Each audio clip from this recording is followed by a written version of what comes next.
Hi, welcome.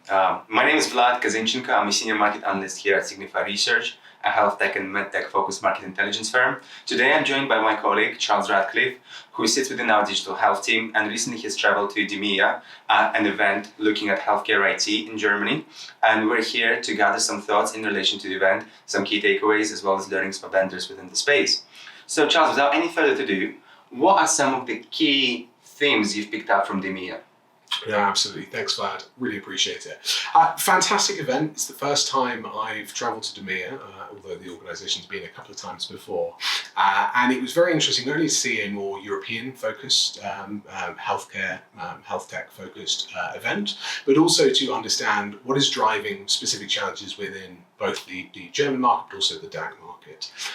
For me, it was really, really useful. I think there were a couple of key themes. At the top level, from a German perspective, or the DACH region, I would say there's a couple of challenges specifically around the level of digital maturity. So Germany is often seen as one of the leaders within digital maturity within Europe, and so the opportunity to win new opportunities and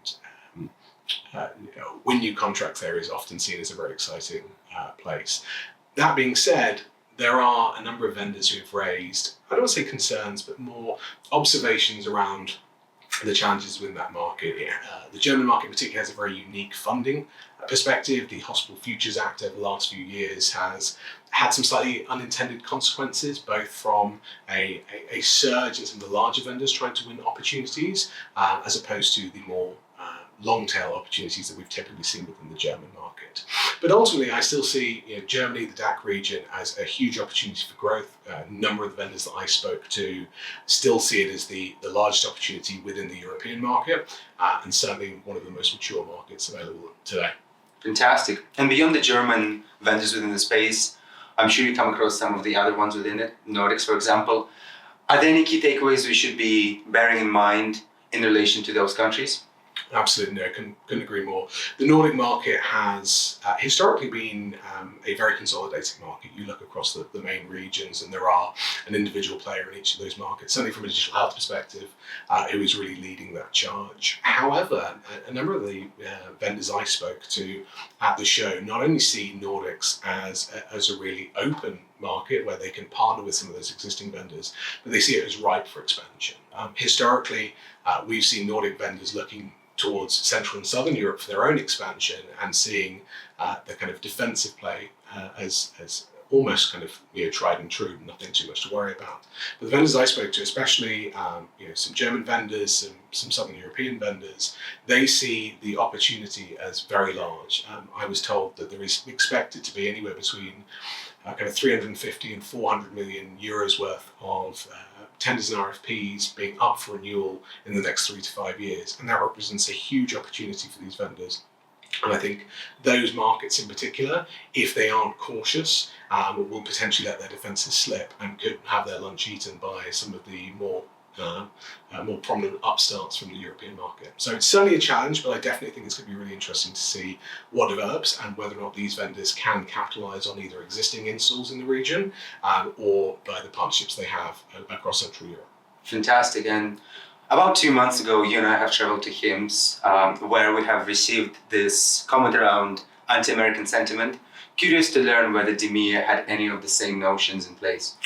It's been very interesting, and HIMSS obviously a large event in the US. You started to hear some rumours about it. I can say from a more European perspective, those sentiments are quite significant now. I spoke to a variety of vendors, and it was a topic I'd shared with almost all of them. And I would say it is absolutely growing. Anti-American concern, especially what's going on, both the current crisis and war with Iran and what's going on in the Middle East, but also some of the larger conversations that are being had. And the approach to the market by the current administration is certainly raising a lot of eyebrows within Europe and with a lot of vendors. I spoke to one customer of ours who is working to sell a new imaging solution in. This vendor is ready to move to the cloud. They want to move to the cloud, but they've set a very firm stipulation that they will not work directly with any US vendors on this. And that's proved very challenging because the existing customer has strong partnerships with some of the major hyperscalers. I think It raised some really interesting points as well. When you speak to some of those vendors, I spoke to a number of the hyperscalers there, and they see it as a bit of a catch-22. They want to acknowledge it as a problem, but they also don't see it as too much of a problem. I think the biggest opportunity here is going to be some of the more traditional telcos. So your Vodafone, T-Systems Health in particular had a very large stand there, and I think they will be looking to capitalise on a challenge that a number of the American vendors can't overcome. So it's going to be very interesting. I look forward to seeing what changes. I think with the midterm elections later this year, as well as some federal elections within Germany this year, it's really going to be a bit of a test to see what happens and what is the impact on this kind of global sentiment. That's very interesting. And moving beyond, I suppose, the software, one of the things we've been hearing is in relation to tightening margins for those imaging IT vendors.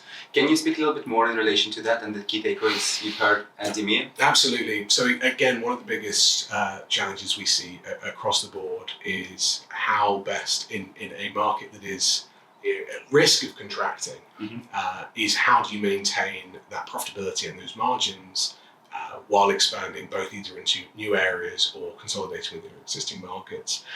One challenge in particular that I heard was around the balance between the hardware and software vendors in PACS, an imaging IT solution. So one of the vendors who I spoke to was mentioning that your more traditional modality vendors, so your Philips, your Siemens, etc., their margin is all built into the modality, into their hardware, but more increasingly as well, their service solutions. So understanding how they can service their devices and their customers more clearly. And what that is coming with is an opportunity to sell in their software, their PAC solutions.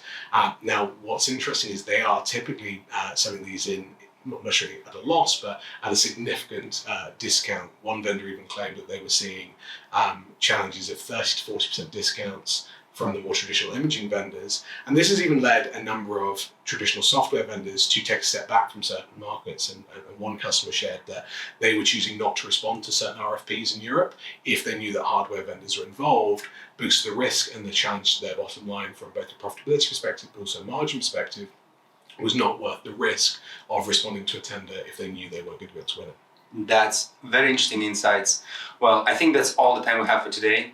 Thank you so much, Charles, for sharing this. This has been exceptionally interesting. If you'd like to learn more about the work we do at Signify Research, the market trends that we cover, please don't hesitate to reach out either to Charles, to myself, or to the company page. Look forward to staying in touch.